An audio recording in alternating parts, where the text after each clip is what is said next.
20 кілометрів від бою, від зони бойових дій, 20 кілометрів. Можуть стріляти що угодно.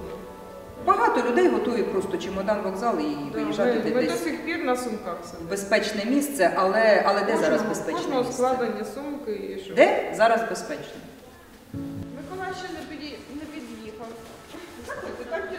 Олені буксують трошки. Заходьте.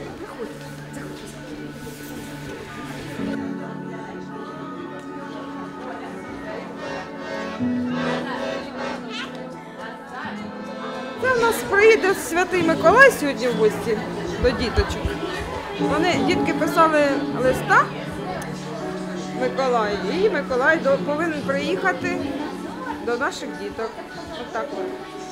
З подарунками. Чекаємо.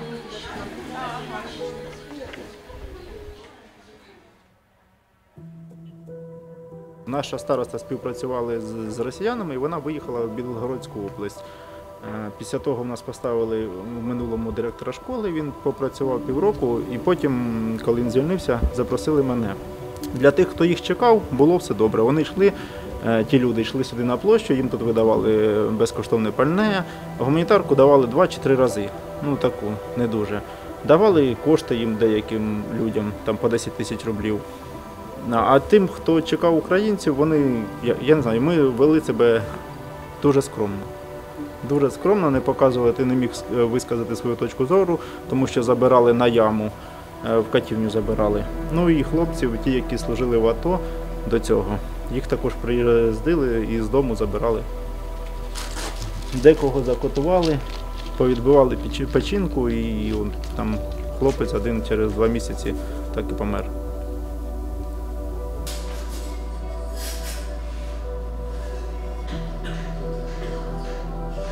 Що я можу сказати? Наприклад, так як ми дивилися по новинам, що коїлося в Бучі, що коїлося в інших містах, ті, які були в окупації, в нас такого не витворяли, звісно.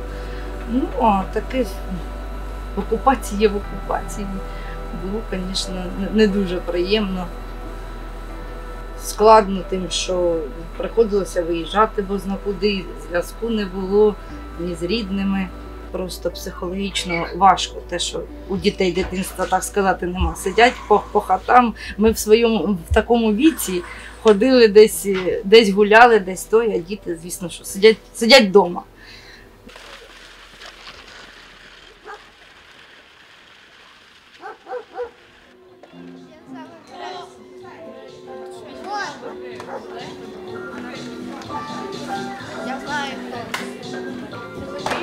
Як садик увесь розбитий, а піаніно сохранилося.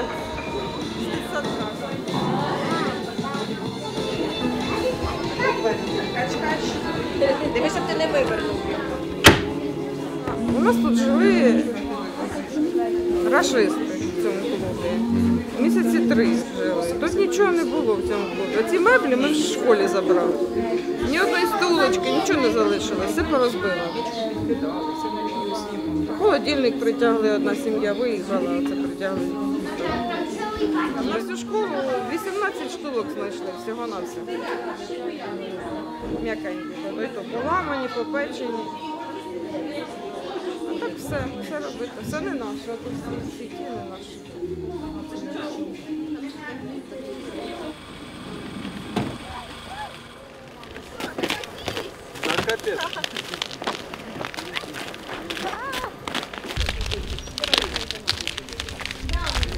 Добрий день, нарешті ми вас дочекалися. Дорога жахлива. Ми не могли приїхати. Ми розуміємо. Ми могли тоді взагалі не виїхати. Добре.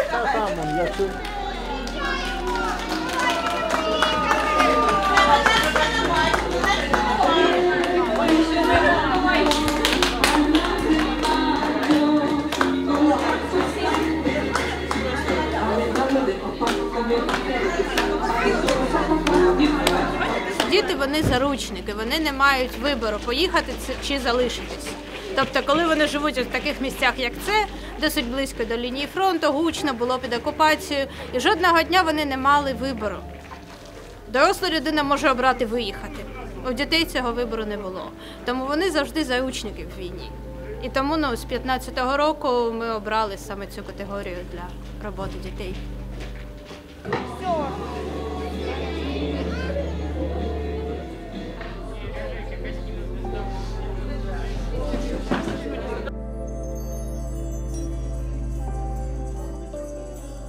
Тут, наприклад, діти заморожені. І це деокуповане село. Тобто діти не впевнені, вони бояться контактувати, вони не вовлікаються. Наприклад, вчора ми працювали з дітьми-переселенцями, але вони були вивезені вчасно.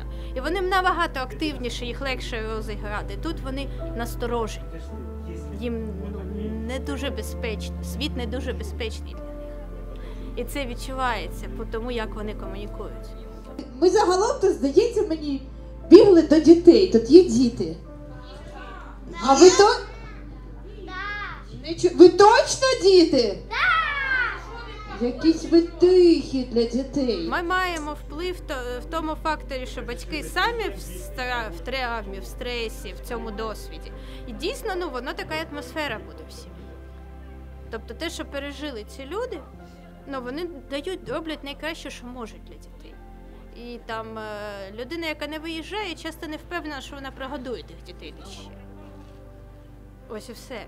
Тобто я не готова нікого засуджувати. Але це важке життя для дітей поряд із війною, так як тут. Якщо казати про дітей, найбільше мене вразило, коли ми працювали в Ізюмі ще влітку. І я побачила симптоматику того, що діти голодували, що діти не доїдали. Таку прям декількох дітей, тобто постійно. І це період окупації Ізюму, це звідти. Це діти, які були під окупацією, вони реально пережили голод, реальний голод, і це видно. Я до цього таке читала тільки в підручниках по психотерапії, до цієї, до повномасштабного.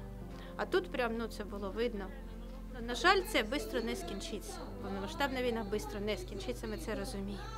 І про те, що є можливість радіти тут і зараз, що це важливо, що це дозволено, що як би не було, це важливо і для дітей, і для дорослих, бо радість – це ресурс, щоб подолати стрес. Це головний ресурс для подолання стресу. Тому те, що ми тут показуємо, що і радіти нормально, і сумувати. Да, по нашому Олені посумувати, але ми хочемо його підтримати. Ну що, діти, хто з нами? Виходьте всі, хто хоче обійняти сумного Оленя. Він буде радіти з цього. Хоче сумний. Тому що є тенденція, коли батьки самі собі дітям забороняють сумувати. Не можна, не на часі, зберися і борися. Ну що, ти посумуєш трохи, чи будеш з нами веселитись? Ви веселіться, а я посумую в затишному місці. Ну добре, тоді ти можеш тут у нас посумувати. Діти, кому захочеться посумувати, можна доєднуватися до Оленя Рома. А хто готовий веселитися, тот піде з нами. Ви готові веселитися? А це важливо. У мене був хлопець, ми ліпили з глини, арт-терапія, і він так зліпив будиночок і сам його зламав. І плаче. Я йому кажу, хочеш полагодимо? Ні. Хочеш маму позовемо полагодити? Ні. Хочеш там заплющи очі, я почарую і він полагодить? Нічого не хоче.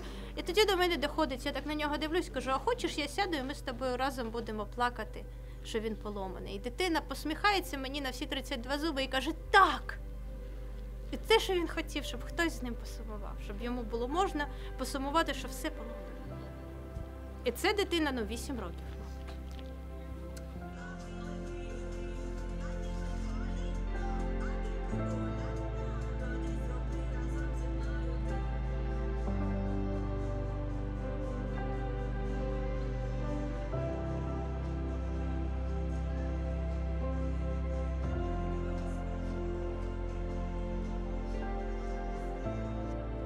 Маргарита Сендецька!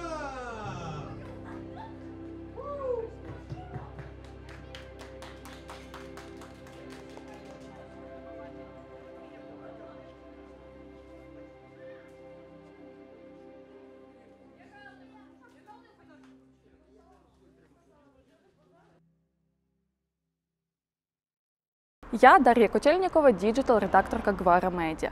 Для створення таких історій нам необхідні гроші на бензин для поїздок на деокуповані території, зарплатні авторам і фактчекерам. Наша організація не фінансується за рахунок держави чи олігархів. Саме тому наша незалежність потребує твоєї підтримки. Приєднуйся до нашої спільноти і давай творити інформаційний простір разом.